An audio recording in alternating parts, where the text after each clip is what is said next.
기도하겠습니다. 주님 은혜 감사합니다.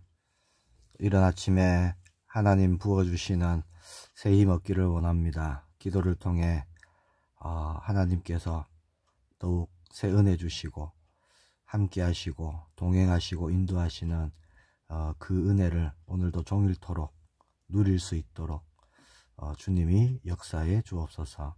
주 예수 그리스도 이름으로 기도합니다. 아멘. 오늘 나눌 말씀은 히브리서 4장 12절 말씀입니다. 제가 봉독하겠습니다. 하나님의 말씀은 살아있고 활력이 있어 좌우의 날선 어떤 검보다도 예리하여 혼과 영과 및 관절과 골수를 찔러 쪼개기까지 하며 또 마음의 생각과 뜻을 판단하나니. 아멘. 오늘 본문 말씀을 가지고 검과 같은 말씀 이런 제목으로 이른 아침에 또 우리가 말씀 붙잡기를 원합니다.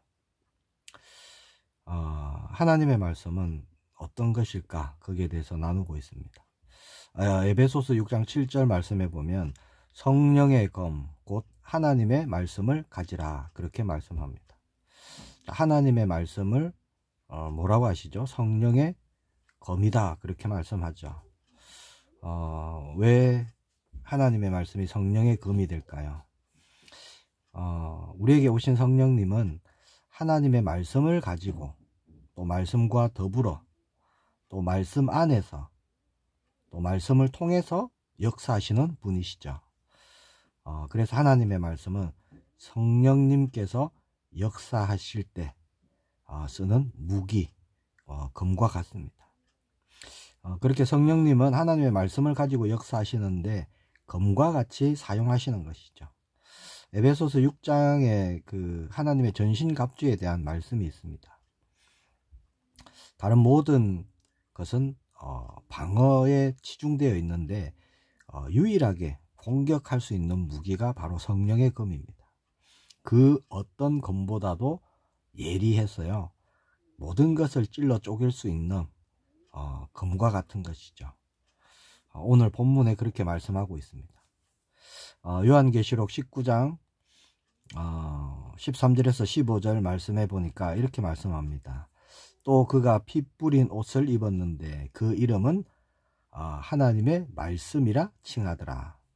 자, 피 뿌린 옷을 입은 분이 있는데 하나님의 말씀이라고 그렇게 하시죠. 예수님을 말씀하고 있습니다.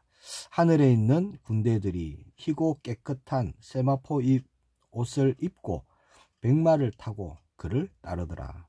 그의 입에서 예리한 검이 나오니 그것으로 만국을 치겠고 친히 그들을 철장으로 다스리며 또 친히 하나님 곧 전능하신 이의 맹렬한 진노의 포도주 틀을 밟겠고, 그렇게 말씀합니다. 자, 예수님의 입에서 뭐가 나오느냐? 예리한 검이 나오니, 그렇게 말씀하고 있죠. 곧 말씀을 뜻하고 있습니다. 계시록 1장 16절 말씀에도 그의 오른손에 7별이 있고 그의 입에서 좌우에 날선 검이 나오고 그 얼굴은 해가 힘있게 비치는 것 같더라, 그렇게 말씀하고 있습니다. 예수님의 입에서 좌우에 날선 검이 나오고 라고 말씀하고 있죠. 계시록 2장 12절 말씀해 보면 버가모 교회의 사자에게 편지하라. 좌우에 날선 검을 가지신 이가 이르시되. 자, 예수님이 날선 검을 가지신 분이다, 그렇게 말씀하고 있고요.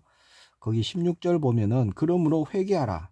그리하지 아니하면 내가 네게 속히 가서 내 입의 검으로 그들과 싸우리라, 그렇게 말씀합니다. 말씀이 검이 되어서 싸우실 것이다, 그렇게 말씀하고 있죠. 하나님의 말씀은 검과 같습니다. 우리는 먼저 하나님의 말씀에, 그 검과 같은 말씀에 우리는 찔려야 할 것입니다. 혼과 영감이 관절과 골수를 찔러 쪼개는 하나님 말씀 앞에 우리의 모든 것이 찔려져야 되고요, 판단되어져야 됩니다. 우리의 마음의 생각, 뜻, 그런 것이 바른지 그릇된 것인지 말씀을 통해서 우리는 판단할 수 있는 거죠. 그래서 우리는 혹 그릇되었다 그러면 돌이켜야 하는 겁니다. 잘못된 길을 가고 있다 그러면 돌아서야 되는 거죠. 말씀은 살아있는 말씀입니다. 그래서 찌르고 쪼개고 판단하시는 거예요. 그래서 우리의 기준은요, 세상의 그 어떤 것도 아니라 하나님의 말씀입니다. 하나님께서 말씀으로 우리가 가야 될 길, 우리가 행해야 될 모든 것을 하나님이 가르쳐 주시고 알게 하시고 깨닫게 하시고 그렇게 우리를 인도하시는 줄 믿습니다. 자, 사도행전 2장 37절 말씀 보면요, 그들이 이 말을 듣고 마음에 찔려 베드로와 다른 사도들에게 물어 이르되 형제들아 우리가 어찌할꼬 하거늘. 자, 이 유대인들이요, 베드로의 설교를 듣고 하나님의 말씀을 듣고 마음에 찔림을 받습니다. 말씀이 비춰지니까, 조명해지니까 자기가 지금 잘못되고 있는 것들이 다 드러나는 거죠. 그래서 우리가 어찌할꼬 라고 물어봅니다. 지금 잘못된 생각들, 잘못된 그 뜻들, 그릇된 행위들 다 드러나야 하는 것입니다. 그것이 은혜입니다. 하나님의 말씀을 들었는데 아무런 감동도 없고 찔림도 없다. 그게 사실은 은혜가 없는 것이죠. 하나님의 말씀은 성령께서 역사하셔서 찔림이 일어난다. 이것이 정말 축복입니다. 깨달아진다. 은혜죠. 그래야 돌이킬 수 있는 것이죠. 육신의 질병도요, 어떤 병인지 진단되고 드러나야 치유받을 수 있는 겁니다. 자신의 잘못, 또 그릇된 것, 이런 것이 드러나야 돌이키고 회개하고 다시는 그 길로 가지 않는 거죠. 고치고 치유받을 수 있는 겁니다. 그래서 우리는 언제나 하나님 앞 말씀 앞에 서야 할 줄 믿습니다. 거울에 얼굴을 비춰보면 얼굴에 뭐가 묻었는지 다 알 수 있잖아요. 그래서 우리는요, 우리 자신을 말씀으로 조명해 봐야 하는 겁니다. 혹 내가 딴 길로 들어서지는 않았는지, 혹 내가 다른 뜻을 품고 있는 것은 아닌지, 그것을 우리는 봐야 되는 것이죠. 그래서 언제나 말씀 앞에 찔리고, 그래서 돌이키고 또 돌이키고, 그런 우리가 되기를 축복합니다. 다시 돌이키고 그것이 반복되어질 때 우리는요, 생각이 변하고 마음이 변하고 결국 우리의 인격도 예수님을 닮은 사람으로 변화되어져 가는 겁니다. 빌립보서 1장 6절 말씀 보면 너희 안에서 착한 일을 시작하시니가 그리스도 예수의 날까지 이루실 줄을 우리는 확신하노라. 그렇게 말씀하고 있죠. 오늘 이른 아침에 우리가 말씀을 통해서 우리 자신을 바로 세우길 축복합니다. 그 말씀이 검이 되어서 오늘 우리가 검을 가진 자로 인도받기를 원합니다.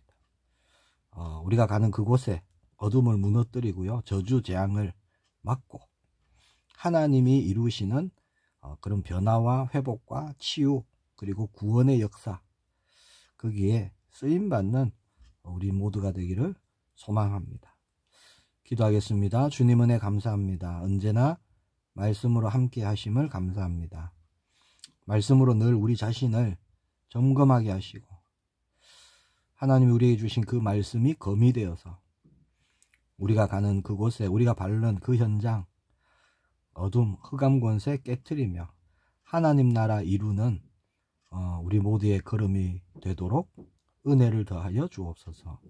증인으로 서게 하옵소서. 주 예수 그리스도 이름으로 기도합니다. 아멘.